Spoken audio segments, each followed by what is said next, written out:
In this WrestleTalk news, a WWE talent requests their release, more details on the Seth Rollins fan attack, our review of NXT and more. Oh no, I think that red button beneath the video might be broken. Can you just try clicking it for me to see if it works, please? Prank! I pranked you! You subscribe to WrestleTalk now for daily wrestling news videos. Support WrestleTalk!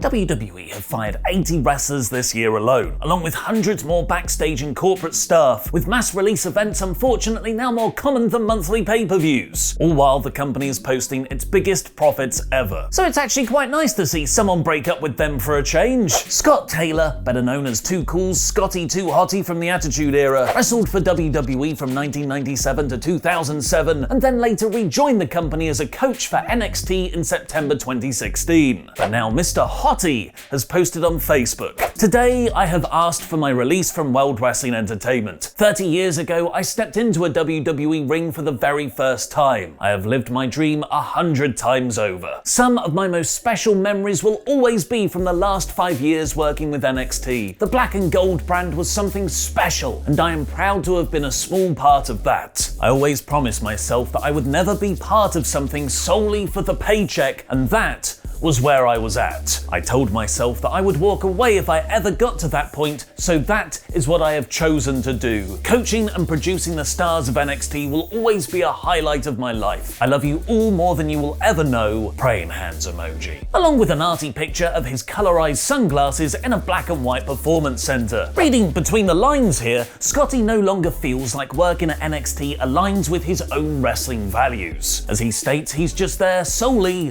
for the paycheck. This could just be a case of the pandemic changing people's values. Many are reconsidering what they do for their jobs after the last 2 years. But Scotty's release request also comes at a time of mass upheaval for the brand he appeared to love so much, with NXT being relaunched as NXT 2.0 3 months ago. Just like how Adam Cole left, presumably seeing the multicolored writing on the wall that reads, "Indie stars no longer welcome here." Scotty's resignation is because of NXT's new direction to focus on young big guys and slim sexy women who can main event WrestleManias, which some argue is an outdated direction. While we don't know if WWE have agreed to release Scotty from his contract, pre-pandemic they did keep numerous talents who asked to go. They've had a new president take over in Nick Khan since then, who appears to be in a heavy cost-cutting mode. The very DNA of NXT is set to change now, with both Kyle O'Reilly and Johnny Gargano's contracts also set to expire next month. Gargano reportedly hasn't re-signed a new deal as of last week, and he also lost the North American title match on yesterday's episode. But NXT isn't the only wrestling show with issues.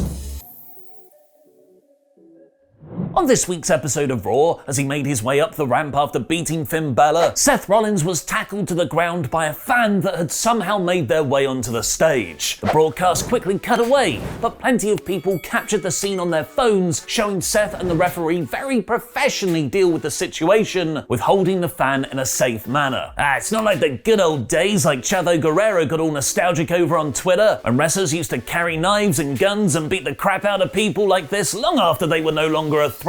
Goddamn snowflakes. I get it. We're angry at that fan. It was very unsafe to happen, but the answer isn't more violence once the fan is safely restrained. Not only because WWE is a publicly traded company, and they can't be seen doing that on live TV, but also because I would assume there's a much higher probability that anyone who does this kind of thing doesn't have a full grasp of their mind at that moment, which is exactly what appears to be the case here. F4W Online is reporting Eliza Spencer, the man the police report named, has claimed on Instagram that he was booked by Goldberg and Vince McMahon to attack Rollins. Seth isn't even feuding with Goldberg. He then allegedly posted a series of messages between himself and an account claiming to be Seth Rollins, which Sean Ross Sapp corroborated, tweeting, "The guy who attacked Seth Rollins got scammed and catfished by a fake Seth Rollins account." Rollins himself has since told TMZ, "It's terrifying, brother. It happened very quickly. I was mostly just reacting and hoping that our security would come and do their job, which they did very quickly, and then was just trying to detach and move on. Hope that everybody is okay. No serious injuries, nothing like that. I was safe. We were safe.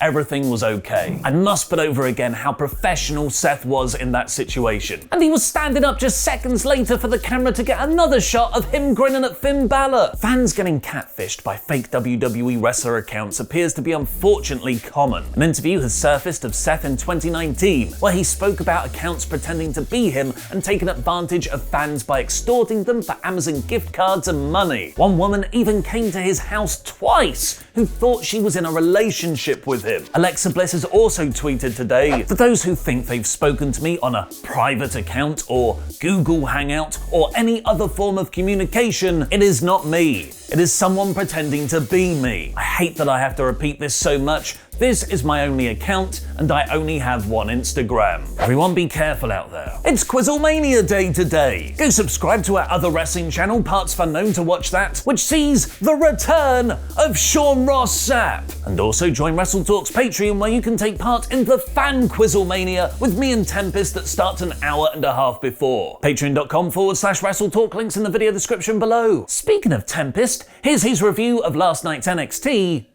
in about 5 minutes. Well, it really is time to new blood rising this sitch. What's going on, WrestleTalk friends and fans? Tempest is back with another review of NXT 2.0 in about 5 minutes. I'm not just gonna rant this time. So this show opened with a promo from Grayson Waller where he said that he doesn't need the approval of the WWE fans because they booed stars like The Rock, John Cena, and Roman Reigns, and they're all killing it now. And honestly, not a bad point. I quite liked this promo, and then the match that followed as Grayson Waller and Tommaso Ciampa had a really competitive 15-minute match in the opener. This was good stuff. There were some pretty big spots in this match as Grayson Waller went for the people's elbow but missed, and Tommaso Ciampa managed to hit a big air raid crash off the second rope for a near fall. The finish was also really good as Grayson Waller rolled through the ropes only to be caught with the Widow's Bell as Ciampa turned it into a fairy tale ending for the win. It's not often that NXT starts their show with a match, and let alone one this competitive. This was really good. I'm giving this match a 4 out of 5. Next, we got an in-ring promo from Cameron Grimes as he challenged Duke Hudson to a hair versus hair match at NXT War Games. I know he's really selling this and all, but Cameron Grimes looks a lot better with the short beard and shorter hair. He might not have as much of a distinct look about him, but just as a human, he looks a lot better. This was a really solid promo, and this gets a 4 out of 5 as well. However, this show came back down to earth in the next match as Persia Pirotta and Indy Hartwell took on Casey Catanzaro and Caden Carter. The story of this match was that Indy Hartwell was just too shaken up by the injury to Dexter Lumis last week to focus on the match, and really, it's pretty dumb when you think about it. I know her character is all cuckoo crazy in love and stuff, but I mean, the guy just broke his hand, and this was really dramatic overacting, like she couldn't even get in holds. Ultimately, Casey Catanzaro and Caden Carter were able to get the win with a double team slam off the top rope. This match was not very good, and it wasn't very long either. I'm giving it a 2 out of 5. Next up, we had the in-ring return of Santos Escobar as he defeated Malik Blade. This was another pretty quick match, basically a squash, although Malik Blade was able to get a little bit more offense in. He shows great potential, but Santos Escobar was able to get the win with the Phantom Driver. After the match, Elektra Lopez got on the mic and says that with Santos Escobar back in the mix, Legado del Fantasma is now stronger than ever, and they were about to challenge for the NXT Tag Team Championships before Kyle O'Reilly and Von Wagner make an appearance. Wagner then cut what I thought was a pretty bad promo as he said that they were dumbasses and he had his leg on the bottom rope during their match a few weeks ago, and then they were interrupted by Imperium. Ultimately, they set up a match next week between Legado del Fantasma and Wagner and O'Reilly, with the winners facing Imperium for the tag titles at NXT War Games. The match was good and quick, and I liked Elektra Lopez's promo, but most of the rest of these promos didn't really do it for me. I'm going to give this a 3 out of 5. We then had Mandy Rose taking on Cora Jade. This was another quick match with Mandy Rose getting the majority of the offense in until Kaylee Ray came down to ringside, smashing things with her bat before throwing the bat into the ring, distracting Rose, allowing Cora Jade to pin the NXT Women's Champion. Stop pinning your champions every week! Mandy Rose was pinned tonight, Roderick Strong was pinned last week, and someone else was pinned the week before that, but I've already scrubbed that show from my memory forever. This match wasn't much, and they had a really dumb result. I'm giving this a 2 out of 5. We were then supposed to get Joe Gacy versus LA Knight, but instead Grayson Waller and LA Knight just brawled for an hour and a half. No, literally, they were still brawling an hour and a half later. Incredible stamina, really. Their stats must be just absolutely maxed out. However, instead, we were treated to a Diamond Mine and Joe Gacy promo. Oh no. All the interesting work that Joe Gacy may have been doing the last few weeks was completely thrown out the window in favor of his usual buzzword promos, and I'm just really not into it. Roderick Strong didn't cut a very good promo either, but they did set up a match between these two for the Cruiserweight title at NXT War Games. I'm not sure that Joe Gacy meets that weight limit, but Who cares at this point? The Creed brothers were gonna rough up Joe Gacy before Harlan just magically appeared in the ring, and that was it. And I don't want to talk about it anymore. This gets a 1 out of 5. However, what came next was a return to form for this show as Ivy Nile made her debut against Yulisa Leone. This match was basically a squash, but Ivy Nile came off so well. She looked like such a star, doing all the little things like doing sit-ups while having her opponent in a head scissors, and getting the win with a modified reverse dragon sleeper. This was the rare case on this show of a squash match actually accomplishing a goal. Ivy Nile looked like such a star coming out of this. I'm giving it a 4 out of 5. The next match saw the Grizzled Young Veterans take on Josh Briggs and Brooks Jensen. Josh Briggs doesn't even take off his flannel. That's how you know he's a real man. So throughout this year, the Grizzled Young Veterans have done a really good job of integrating creative heel tactics into their matches, allowing themselves to distract both the referee and their opponents by pretending that they have a bum knee. But now they're just sort of bad at it. All year I've been wanting more for the Grizzled Young Veterans, and now it looks like we're getting further away from that as opposed to closer.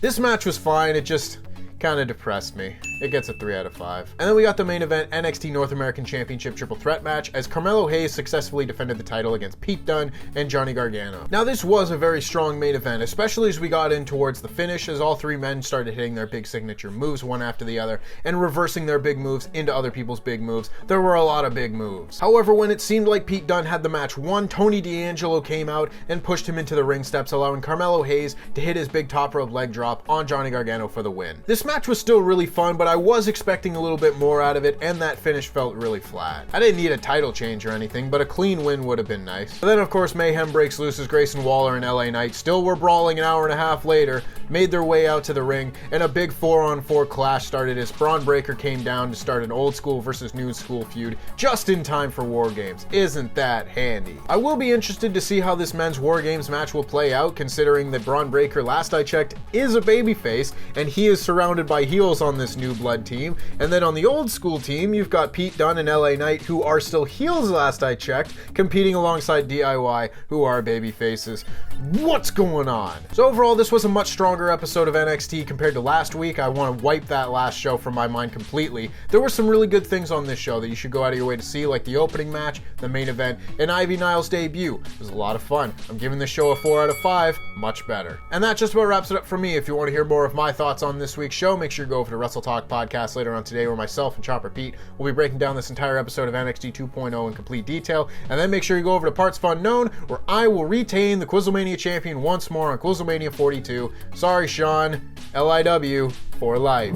It's still real to me, damn it! But just for an intellectual exercise, let's look at the so-called evidence where the secrets of how wrestling really works were mistakenly exposed in moments the audience weren't supposed to see. I'm Ollie Davis, hailing from Parts Unknown, and this is 10 Times Wrestling Accidentally Exposed Its Secrets on Air.